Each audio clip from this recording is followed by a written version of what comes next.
Michigan doesn't get loud to scare you, it just leaves the evidence out in the open and lets you figure it out on your own. A castle-like church suddenly comes back to life for one day each year when descendants return to speak the names of the dead.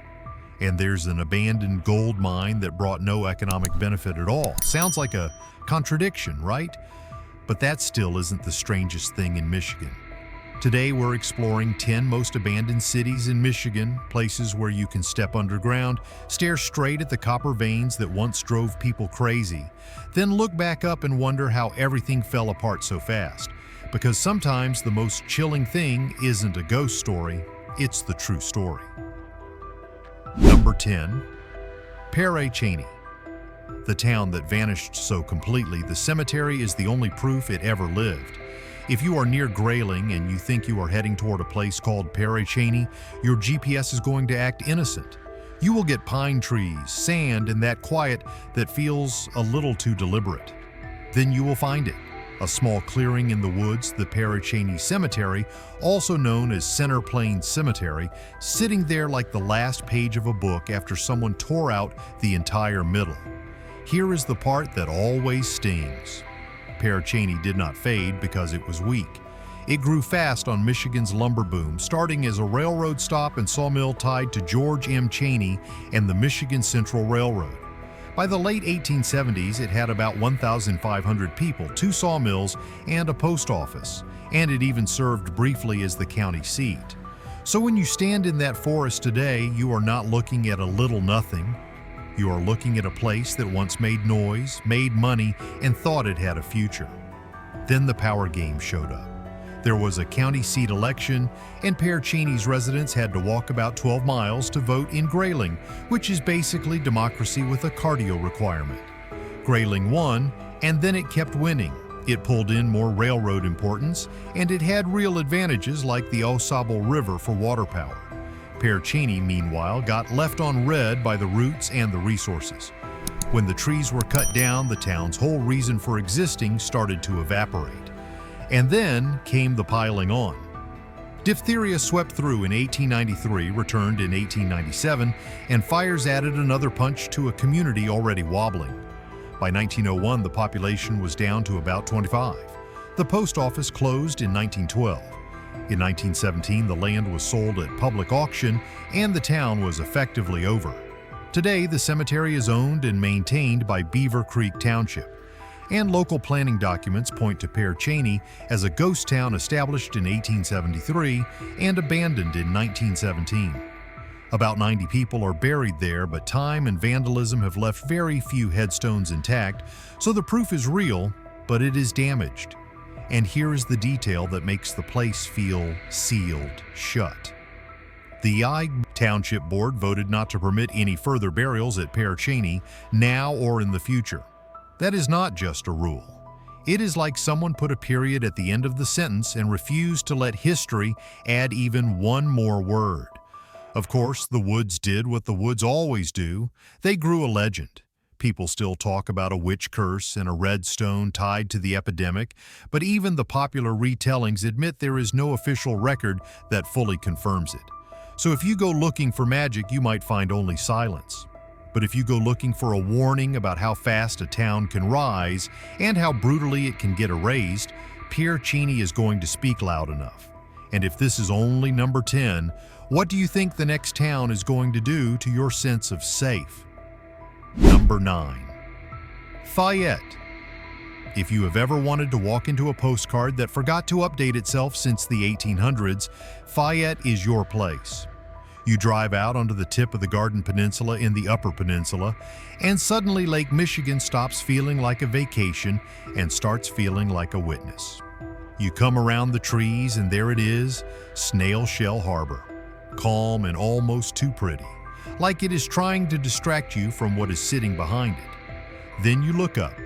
The limestone bluff rises about 90 feet, clean and cinematic, the kind of cliff a movie director would use right before something terrible gets revealed. And below that cliff, the old industrial bones just stand there still. Not hidden, not softened, just waiting for you to admit you are a little impressed and a little unsettled. Fayette was a company town built for one job, and it did that job with a kind of ruthless focus that feels almost modern. From 1867 to 1891, it ran a charcoal pig iron operation. Think about that phrase for a second. Charcoal pig iron. It sounds like a craft cocktail for lumberjacks, but it was serious industry. Around 500 people, mostly immigrants, lived here and worked the furnaces, and over those years, Fayette produced nearly 230,000 tons of pig iron. That is not a quirky little side hustle. That is a town built to eat raw materials, breathe smoke, and ship metal out across the water while everyone pretended it could last forever. And here is the thing. Fayette did not collapse with one dramatic explosion, one scandal, one final cursed night. It died the way a lot of American boom places die. Quietly, logically, like a spreadsheet. The furnaces ran on charcoal, which means they ran on forests. A lot of forests. The surrounding peninsula got stripped hard because a hungry furnace does not care about your scenic hiking trail. Once the trees start disappearing, the whole system starts wobbling because fuel is not a nice bonus.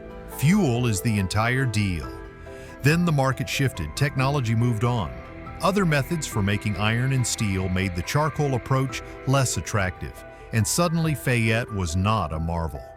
It was a cost problem. The Jackson Iron Company shut operations down in 1891, and the town emptied out fast, like someone pulled the drain plug and all the human noise just slipped away. But Fayette has a twist that most ghost towns do not get. Nature did not erase it. Michigan kept it. So instead of ruins swallowed by vines, you get an industrial museum you can actually walk through. You can see preserved buildings, the town site, the furnaces, the harbor, the whole layout, like a frozen stage set. It is the rare abandoned place that does not feel like it is hiding. It feels like it is presenting evidence. Look, it says, this is what work looked like. This is what belief looked like. This is what happens when a town is built around one idea, and the world decides it likes a different idea now. So let me ask you, if you were standing on that harbor at dusk, with the water going glassy and the furnaces looming like dark cathedrals, would you feel peace? Or would you feel watched by the past, not in a spooky ghost way, but in a colder way, like history is reminding you that it does not need to haunt you. It just needs to outlast you. And if Fayette is only number 9, what kind of places do you think are waiting deeper on this list? The ones that are not preserved, not curated, and not interested in being polite. Number 8, Central. The copper town that stays quiet all year then comes back to life for one reunion Sunday inside its castle-like Cornish church. You drive along US 41 in Keweenaw County, and the road feels like it is leading you away from everything modern on purpose. About 2 miles east of the turn toward Eagle Harbor, you reach Central, and the first thing you notice is not a sound. It is the lack of one. No buzz, no hurry, no storefront noise, just houses that look like they are holding their breath, and a landscape that learned patience a long time ago. Central was never meant to be cute. It was built around a job. The Central mine opened in 1854, and it pulled nearly 52 million pounds of copper out of the ground before it closed in 1898. For a while, the town moved to the rhythm of shifts and paydays, like a heart you could set your watch to. In 1887, around 1,300 people lived here.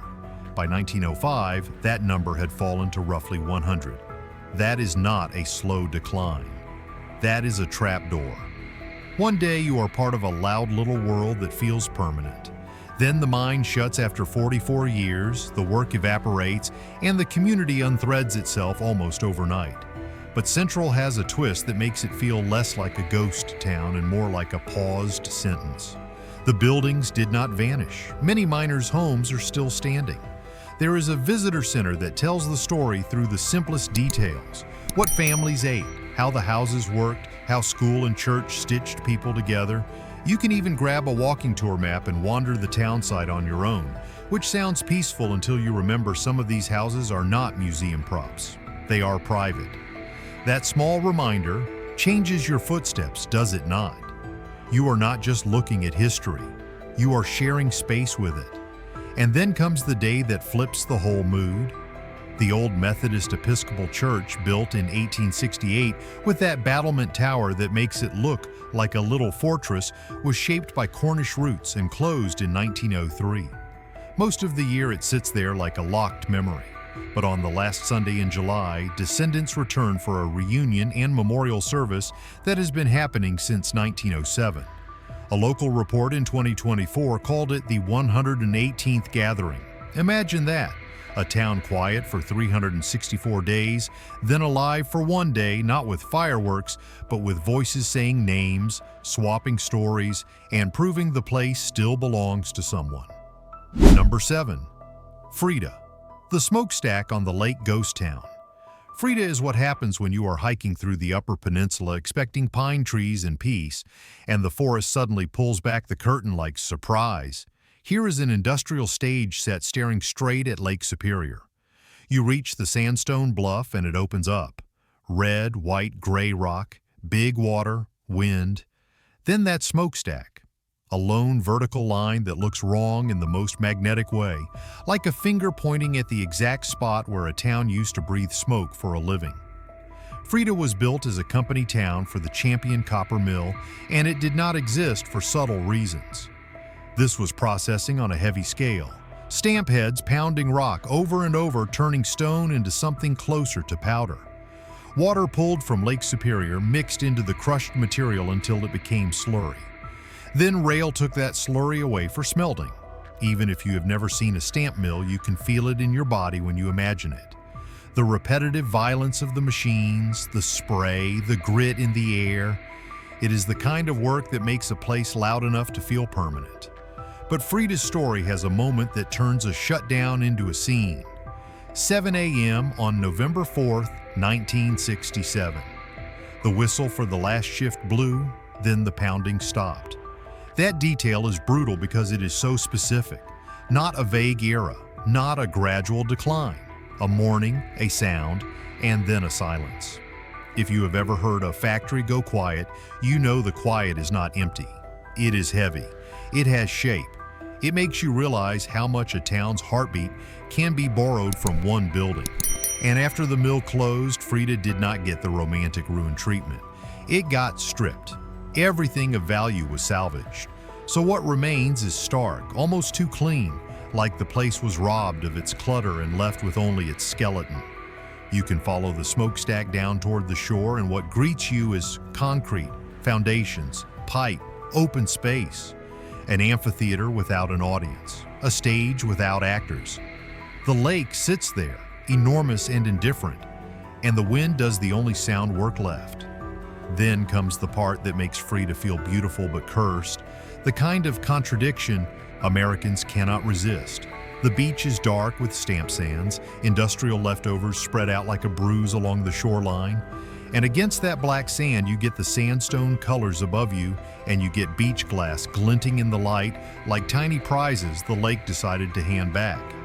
It is pretty in a way that makes you feel slightly guilty for enjoying it, like you are admiring the aesthetic of someone else's hard labor and someone else's loss. Freda even had a second life once, which makes the ending sting more. It was not only smoke and grinding, it was also a destination. A park. People came by train to Freda Park for live band dances, a beer wagon pulled by horses, a pavilion, a playground, open from morning to night, a short walk from the depot. Imagine that version of Freda. Music on the breeze, laughter, a shoreline day that felt like summer was endless. Then cars took over, the economics changed, and the park closed around the end of the 19-teens. The fun left before the work did. That is almost always the warning sign. Number 6. Nonesuch, the copper mine Sphinx. Rich in the most unreasonable way, but the copper was so fine it slipped away down the river. Nonesuch is the kind of story that feels like the universe wrote it with a smirk. Because on paper, this place should have been the win. The ore was rich, the promise was loud.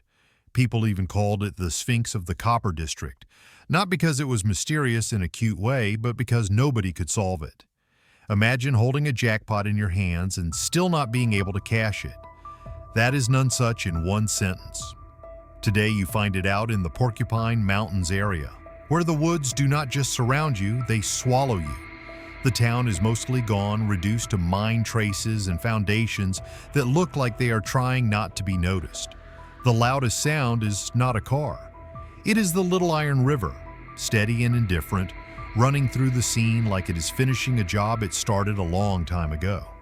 If you want a place that feels erased without being clean, this is it. This is abandonment with moss and patience. Now here is the part that makes Nonesuch feel like a dark joke about technology. The copper here sat in sandstone, but the metal was not in chunky, satisfying pieces you could pull out and brag about. It was incredibly fine, the particles as small as sand, sometimes smaller. And back then, the common gravity separation methods struggled to catch it. You crush the rock and you think you are getting closer to money, but the copper does not cooperate. It turns into dust and slips through the process. Some of it could even float and escape with the muddy wastewater. Picture that. The mine is rich and the profit literally goes down the river. Not metaphorically, literally. If you ever needed a symbol for a dream leaking away, congratulations, you just found the most on-the-nose version possible. The origin story is almost too perfect, too American, too ridiculous to be real, but it is part of the legend that sticks. The Nonesuch lode was discovered in 1865, and one version of the story says the original rights got sold for the kind of trade you would expect at the edge of nowhere: a barrel of salt pork, a barrel of flour, and a handful of supplies. That is the sound of the frontier, a fortune exchanged for groceries because nobody is sure the fortune will act like a fortune, and that uncertainty never left. The mine ran in fits and starts for roughly 45 years, opening, closing, reopening, like a stubborn engine that refuses to quit but refuses to run smoothly. There was a brief window of real profitability from 1879 to 1881, after a tram road connected operations out to Union Bay, the rare moment when the logistics finally lined up and the puzzle almost looked solved. In the early 1880s, you had around 150 miners, and in summer the town could swell to about 300 people. They had a baseball team with uniforms. They had a regular carriage service. That detail matters because it makes Nonesuch human. This was not just a mine site, it was a community doing normal American things, pretending the future was stable. Then the Sphinx won again, because the technology and economics of the time could not reliably catch that fine copper. The promise kept slipping away. People did what people always do when a place stops making sense. They left. The woods moved back in. The foundation sank into the soil. The river kept running. Number 5. Singapore, Michigan's Pompeii, a lumber town swallowed by sand dunes until nothing stayed on the surface. There is something deeply unfair about a town that does not just die but gets erased. Not bankrupt, not burned down in one big Hollywood moment. Just quietly deleted by the landscape. Like nature hit backspace until the whole place was gone. That is Singapore, Michigan, once sitting right near the mouth of the Kalamazoo River where it meets Lake Michigan, close to Saugatuck and Douglas. And here is the punchline that does not feel like a joke. The town site is still there. You just cannot see it. It is under the dunes. Picture this. You are walking on those Lake Michigan sands on a bright day, the kind of day people post with captions like "Simple Life." The beach looks innocent. The dunes look like soft hills. But if you stand there and really let it sink in, you are basically strolling over a buried town. Streets, foundations, the bones of storefronts, all pressed under sand that keeps moving like it has its own agenda. Would you keep walking like nothing happened? Or would you suddenly feel like you are trespassing on a secret? Singapore started in the 1830s, often dated to 1836, and it boomed like a classic lumber-era fever dream. Sawmills, hotels, shops, docks, the kind of place that felt loud and confident because timber was money and the waterway was the highway. It was not trying to be quaint, it was trying to win. And for a while, it did. If you lived there during the good years, you probably thought the town was permanent, because humans always think the thing feeding them will keep feeding them. That is our favorite fairy tale. Then the dunes woke up. And yes, I am saying it like that on purpose, because the story only makes sense when you treat the environment like a character that finally gets its turn to speak. Singapore needed trees, and it took trees. It cut hard around the town to feed the lumber machine. And when you strip away the forests, you strip away the windbreak. You take the hands off the steering wheel and act surprised when the car swerves. Add in the regional demand for lumber ramping up, especially after the major 1871 fires, and suddenly the cutting gets even more aggressive. More trees disappear, more ground gets exposed, more sand gets free, and then the dunes start doing what dunes do. They migrate, they roll, they creep. At first it is probably annoying.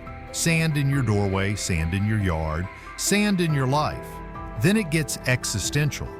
You cannot keep sweeping a town out of the way. Eventually residents leave, and over time the dunes swallow the town until nothing stays on the surface. No skyline, no ruins to poke at, just a smooth shifting cover that makes the whole story feel like a rumor.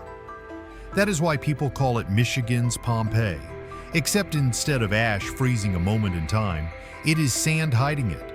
So where is your proof? Here is what makes the story feel even stranger. There is a historical marker in the Saugatuck area that straight up tells you the town site is beneath the sand near the Kalamazoo River mouth. That is basically an official sign saying, "Congratulations, you are standing on a missing town." And in the modern era, people have found a way to tell the story from the water, with river cruises that guide you along the Kalamazoo and back through the timeline, like you are drifting through a memory that never learned to stay put. Number 4. Jerome. The railroad town that lost its tracks, but the post office kept the name alive. If you pull into Jerome expecting a classic train town scene, you will feel like you showed up to a party after everyone went home and turned the lights off. The air is quiet in that specific way that makes you listen harder, like you are waiting for a whistle that is never coming. And then you realize the joke is on you. This place was born from railroad ambition, and it shrank the moment the rails stopped caring. Back in 1869, a proposed line for the Detroit, Hillsdale, and Indiana Railway was set to run through land owned by Jerome Smith and Mary Beagle. They did what people always do when a big promise rolls into town. They planned a town to hug the line. Here is the flex. The Jerome station went up before the town plat was even filed. That is pure optimism, the kind that says the train will arrive and the world will follow. If you have ever built your whole life around one opportunity, you already understand the mood, and it worked for a while. By 1879, Jerome had the full rail stop toolkit. You could eat, shop, get your shoes fixed, see a doctor, send your kids to school, sleep at a hotel, pray at church, and gather at the hall. It was not glamorous, but it was alive. It was the kind of place where everybody knows your business and also helps you anyway, because that is what small towns do when they still believe they matter. Then the tracks pulled away and Jerome lost its rhythm in the most literal way possible. Local rail history makes the point plainly. Jerome formed around that DH&I line in the depot, and later the routes through here were discontinued. The town was no longer served. You can almost feel the calendar pages flipping faster. Fewer arrivals, fewer reasons to linger, fewer reasons for a shop to keep the lights on. The strangest detail is also the most poetic.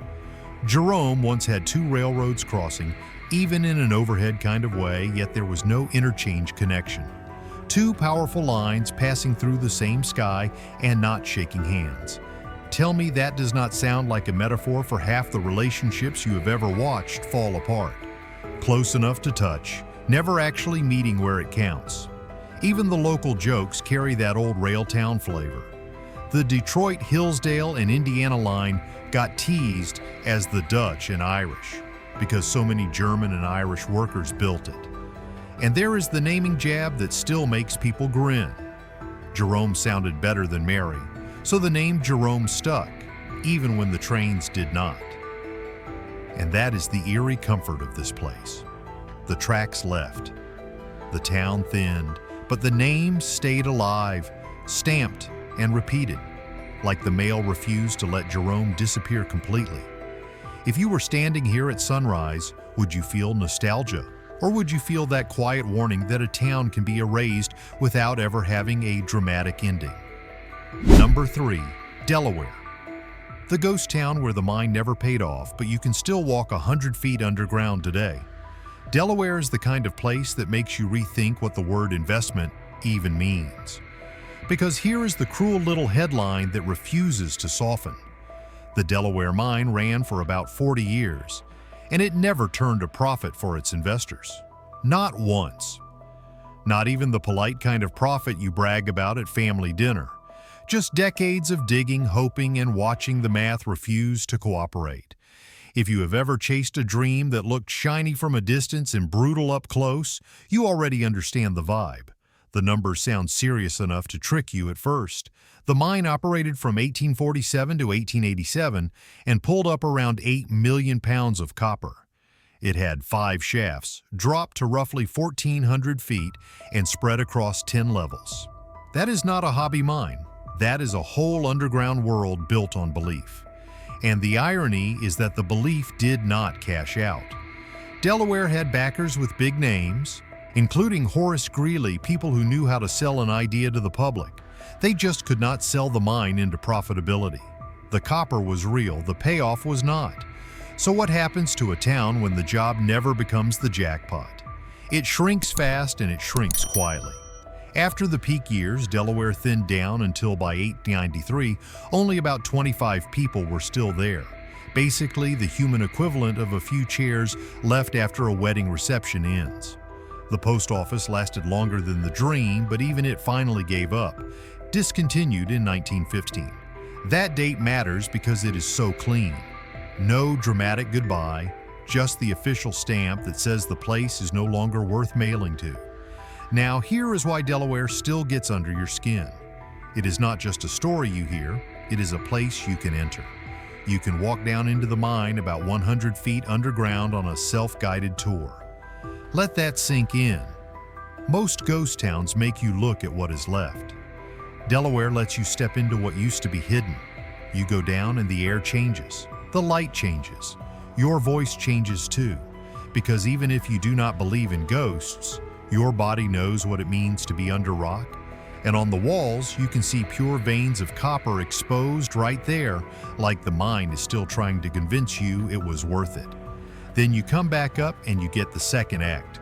Trails around the ruins, displays of old equipment, antique engines, trains. The surface feels like a museum of effort, the kind of effort that eats time and spits out stories instead of money. And that is the twist that makes Delaware so memorable. Investors came looking for a win, workers came looking for a living. What survived is neither. What survived is the lesson. Number 2, Mandan, the true ghost town off US 41. Mandan is not the kind of ghost town you drive toward with a plan and a playlist. Mandan is the kind you almost miss because it sits right off US 41 like it is daring you to pay attention. About 12 miles south of Copper Harbor, the road is doing its usual Upper Peninsula thing, trees, sky, that clean emptiness. And then you realize something is wrong in the best possible way. There is a place here that used to be a town, and now it is mostly absence. Not the romantic, vine-covered absence. The practical kind. The kind that says nobody stayed long enough for ruins to get dramatic. Mandan was a copper town tied to the Mandan mine and the Medora mine. It organized in the 1860s and then ran in that stop-start pattern that already tells you the ending. A town can survive hardship. What it cannot survive is uncertainty as a lifestyle. Mining here sputtered into life, shut down, changed hands, tried again, and kept getting knocked back by the ground itself. The geology was not just difficult, it was petty. The ore body was surrounded by sand lenses, layers that made extraction a constant fight. You can almost picture the early crews thinking they were one good shaft away From the big break, only to hit more sand, more water, more expense, and less copper than the dream promised. Owners came and went, new shafts were dug, but the mine never produced much. By around 1909, it was done for good, and that is why Mandan feels so harsh today. It did not collapse with a single spectacular disaster, it simply ran out of reasons. At its peak, about 300 people lived here. Main Street had around 20 homes. That is enough to make a place feel like a real town, enough for kids to run around, enough for somebody to complain about the weather like they owned it. Now, only about 4 miners' houses remain standing. You can still catch traces of where the management area was. You can still see the school site as a foundation and a memory. But mostly you see the cruel efficiency of abandonment. When the work is intermittent and the output is weak, the town does not linger. It evaporates. Here is the part that gets in your head. Mandan is called a true ghost town because it is not staged. It is not curated. It does not politely guide you through a visitor center with nice plaques and a gift shop selling nostalgia. It sits right there by the highway and it makes you do the work of imagining. If you pulled over on a cloudy afternoon and walked a few steps off the road, would you feel brave or would you feel foolish? Like you are trespassing on a place that the world already agreed to forget? Because Mandan is what happens when the ground refuses to cooperate. It is a town built on a promise the earth never signed. And if this is number 4, you already know what that means. The places above it do not just disappear. They leave a mark that follows you back to the car. Number 1. Clifton. The ghost town that launched Michigan's copper boom, built under a cliff where solid copper was found. Clifton does not feel like a place people lived so much as a place people rushed to, clung to, and then left behind in a hurry once the cliff stopped being generous. You come to this stretch of the Keweenaw Peninsula along Cliff Drive, and the landscape makes the story for you before anyone says a word. A ridge, a fault-carved backbone, a sheer face of rock that looks like it is still keeping secrets. And under that cliff is where the myth became fact. Here is the moment that made Michigan's copper boom feel inevitable. Miners followed a narrow vein down to the base of the cliff and dug in only about 70 feet, and they hit something that does not sound real until you hear it twice. A huge mass of native copper. Not ore you have to beg metal out of. Not a maybe. Solid copper sitting there like the earth forgot to hide it. That kind of discovery does something dangerous to people. It makes them think the next shovel is going to change their life. It makes investors lean forward. It makes maps get redrawn. And it turns a hard peninsula into a promise. Cliff Mine opened in 1845, and it quickly proved it was not just a dream.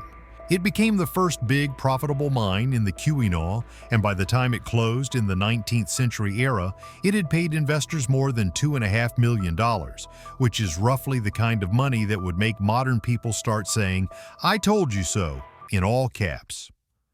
Clifton grew around that momentum, not because it was charming, because it was close.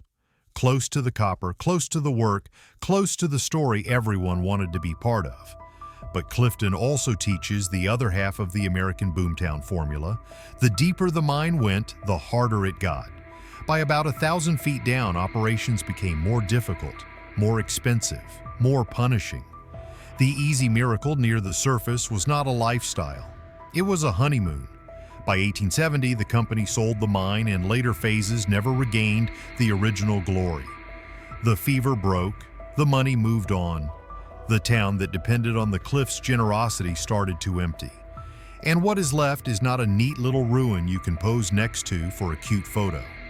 Clifton leaves behind the industrial fingerprints, waste rock piles, stamp sands, a landscape that looks like it has been crushed and sorted by human hunger.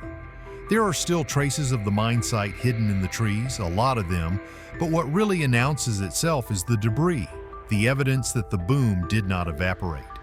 It got dumped right here. That is why Clifton feels like a ghost town with a pulse. People still come with metal detectors and sharp eyes, searching the waste for little pieces of copper like the past is still paying out in crumbs. And that is the dark comedy of it. Clifton proved the copper was real and triggered the rush. Then it collapsed into silence, leaving behind a kind of industrial beach where the modern visitor still hunts for the same shine that started it all. These 10 places are not just dots on a Michigan map. They are reminders that a town can disappear in a dozen different ways. A mine can run dry, a railroad can move on, a mill can go silent at 7 a.m., or a whole boomtown can get swallowed by dunes while the beach looks innocent. If any of these stories hit you, tell me which one you would actually visit and which one you would never go near even in daylight. And if you live in Michigan or you have family history up here, drop the town your grandparents still talk about, the one that felt busy once and feels hollow now. If you want part 2 with more forgotten places or a deeper dive into the strangest legends, make sure you like the video, subscribe, and share it with someone who loves dark history and quiet roads, because Michigan is full of beautiful silence. The question is, what is it hiding?